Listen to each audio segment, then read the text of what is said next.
Good afternoon and welcome to the 2024 to 2028 Office of Workforce Development Capital Improvement Plan public hearing. We are at the kind of in the middle point of the capital budget planning process. It's a process that we conduct every year. City Planning hosts a series of public hearings with all the departments and agencies that submit the capital funding to discuss the projects that they requested.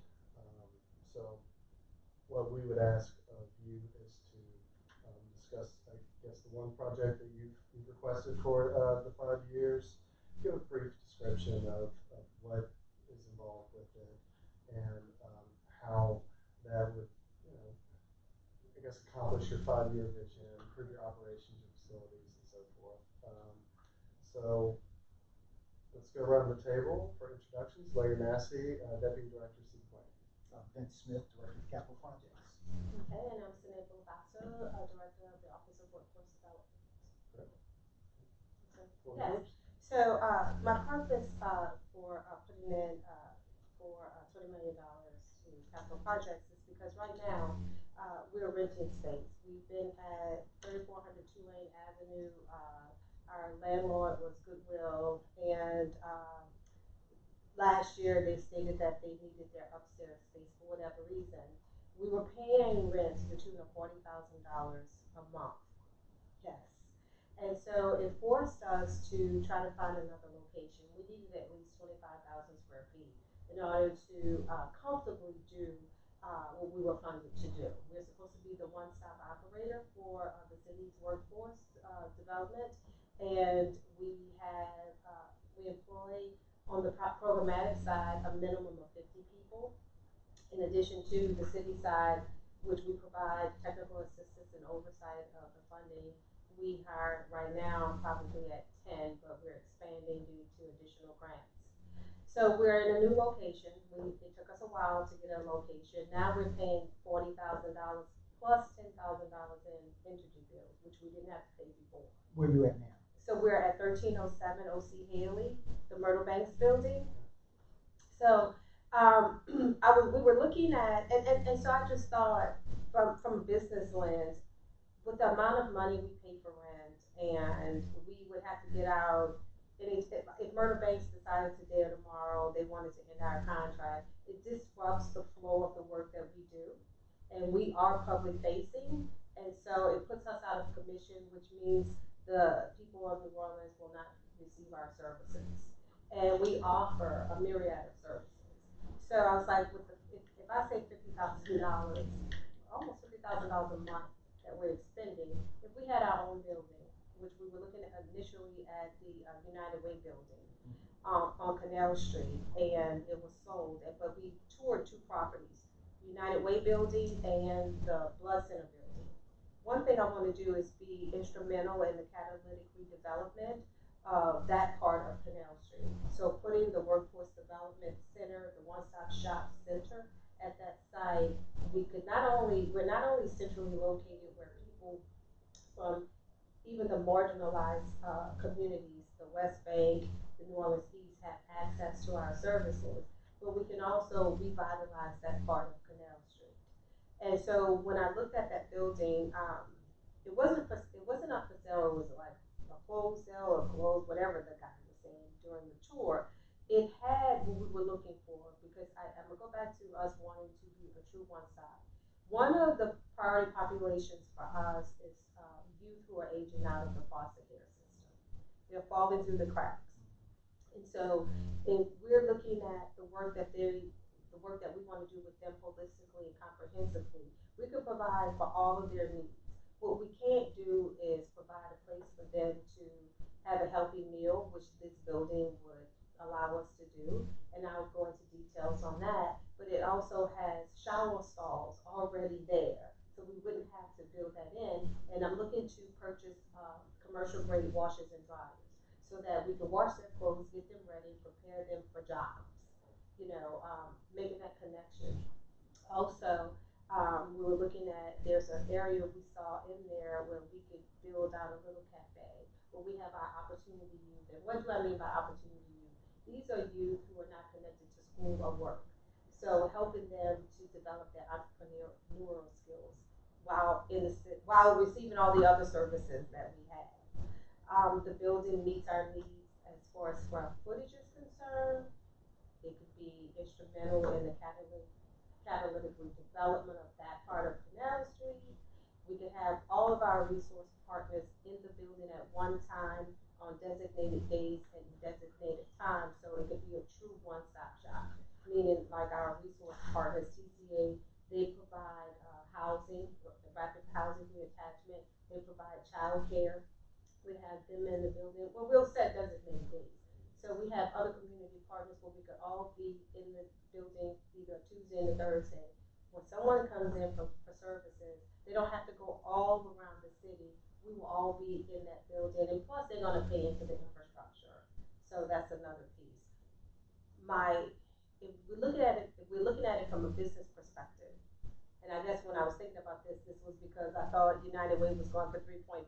We asked for 4 million or 5 million to do the build out. I was like, if we're expending $50,000 a month, at some point we're going to pay the building off. Then the $50,000 that we still would have to pay would be revenue generated for the city. So that's how. Yeah. And right now, I think somebody said the building is going for $9 million. Which I don't know if that's a good price point or not, but That's the Blitz Center building? yes.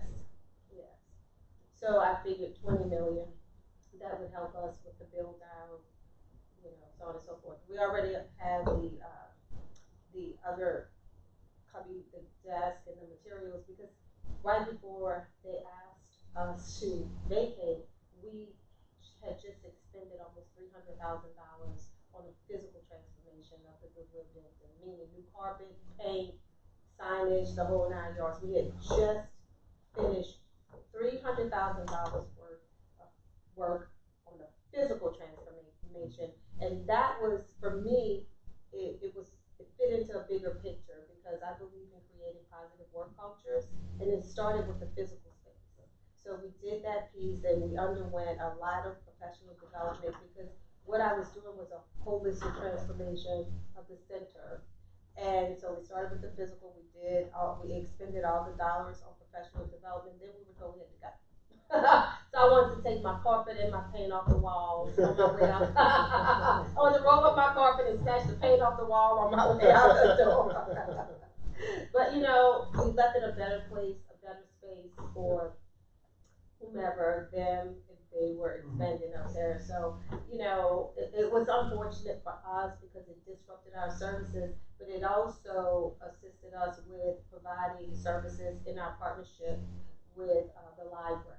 So we put our teams in the main library, West Bank, and New Orleans East Library. So we still provided services, but for me, it wasn't at the level that I would like to,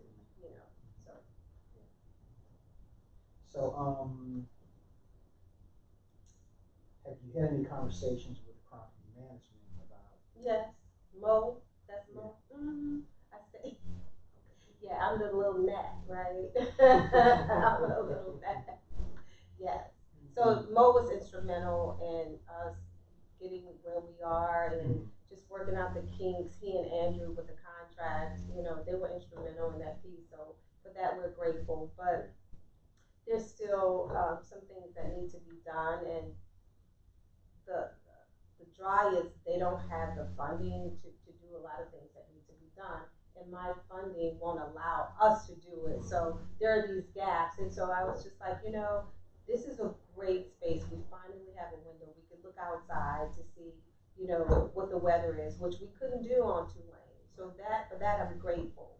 But I still think us having, like right now, we're dependent on them to keep it clean and all of those things, and so they're doing it once a day. And I was like, well, we're public facing, so that means the public is coming in, using the bathroom, using these services. So we need at least clean up twice a day, in which they don't have the money to do so, even though we're paying rent.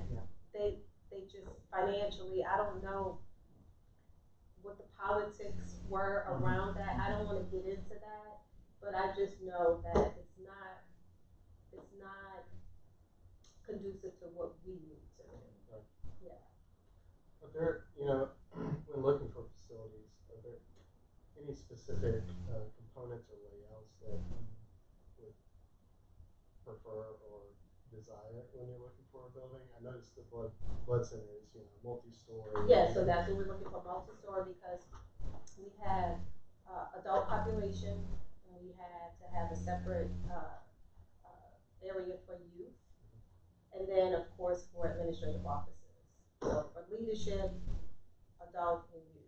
Now it doesn't necessarily have to be 3 tiers; it could be 2 tiers, but clear delineation. Yeah. But in terms of like minimum floor plate size, do you need like 25,000 a square large like open space for any of the It training doesn't programs? matter, as long as it's about 25,000 square feet.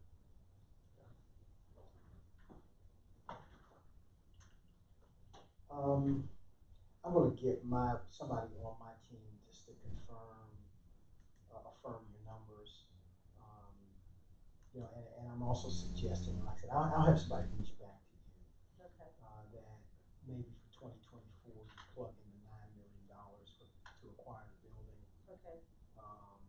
If, are you gonna be looking to the city, to help, work through the development of the renovation work, and, okay, so that would mean we'd have to bring a designer on board. We were working with a designer, Margaret or Martha.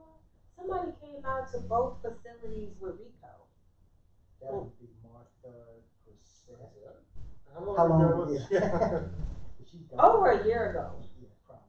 Yeah. Over a year ago, but Rico was there. Yeah. And so they walked us through and talked about the possibilities, what they could do to build it out. We went through to the United Way building and the Blood Center building, and okay. Yeah, that may have been Martha, who was the head of property management at the time. Okay. But okay, just for planning purposes, I go with the $9 million To purchase the building. To purchase the building first year, and once again, if you're working through us, and you've got to bring an architect on board, that's at least going to take another year to get the design done, to get the designer on board and get the design done. So, like I said, I'm going to affirm the number, but let's put $2 million in 2025 for the design. That's typically 10% of the construction cost. And then let's plug 18 million, and I know that's high, because if we're buying an existing building, it would be interior renovation, and that's when we get. But for these purposes, let's just plug in the 18, and we'll affirm that. And the 18 million is for In interior. 2026. So this is like a 3-year plan. Okay. And that's for interior design. Mm. That's what I see very much. Okay, so, and like I said, I'm going to get somebody just to reaffirm. I've got an interior designer on staff, and actually I'll the manager. Okay, so we'll take care of that, and we'll get back with you early next week just to button this up so we can get it finished and get it in.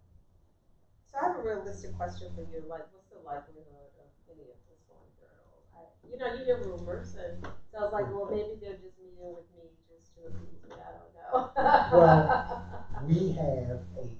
we've received 177 capital budget requests at a total value of $2.2 billion. Oh. Okay, so we're looking at selling, but we've been broadcasting for months, if not years, just the issues we've been having with inflation and how that really turned us upside down with our capital program. We're having to reallocate money to fund projects, so that's but with the strategy of if we take money from any projects now, we will restore that money when we sell the next batch of bonds. Okay. We're planning a bond sale for the end of the year. We've got when the voters approved a $500 million bond sale, we sold $300 million, so we've got $200 million left to sell. But we've got actually, I think when we sold the $500 Within the parameters of not having to raise taxes or anything like that. So, we're looking at, on top, selling the two, but maybe trying to see if we can, get, maybe go for the voters to get authorization to sell more bonds so that we've got more space. So theoretically, let's say the 200 is going to have to go back to refunding the projects that we took money from. Isn't that what Joe Threat was talking about, I think, Tuesday? Yes. Okay. Yeah, so we're gonna have space, we're not gonna have, we're not gonna be able to sell $2.2 billion in bonds. Yeah. But, we're gonna, if we sold another 200 or 300 million, that's 300 million that we're gonna have to look at $2.2 billion worth of requests. So I'm just putting it in context for you, so that's not to say that, So is anyone talking about it from a business lens where at some point we're gonna be revenue generating? That's a good point. Yeah. And it would be good just to do some reconnaissance, get back with, Mo and see if they can get more information on this exact sale price of the building. Of course, that should be negotiable. Well, I think it is, because last year it was like little or nothing. Yeah. And so I guess the market is hot and, with inflation, so they're just going for the fences, Yeah. So, but the strategy would be, okay, if you go in with a $20 million request, chances of you getting 20 versus getting 9, your chances go way up. Exactly. So, let's just, we're gonna develop this in a strategic fashion to make the opportunity more feasible. Okay, that's it. That was painless. Thank you, guys. Thank you. So much.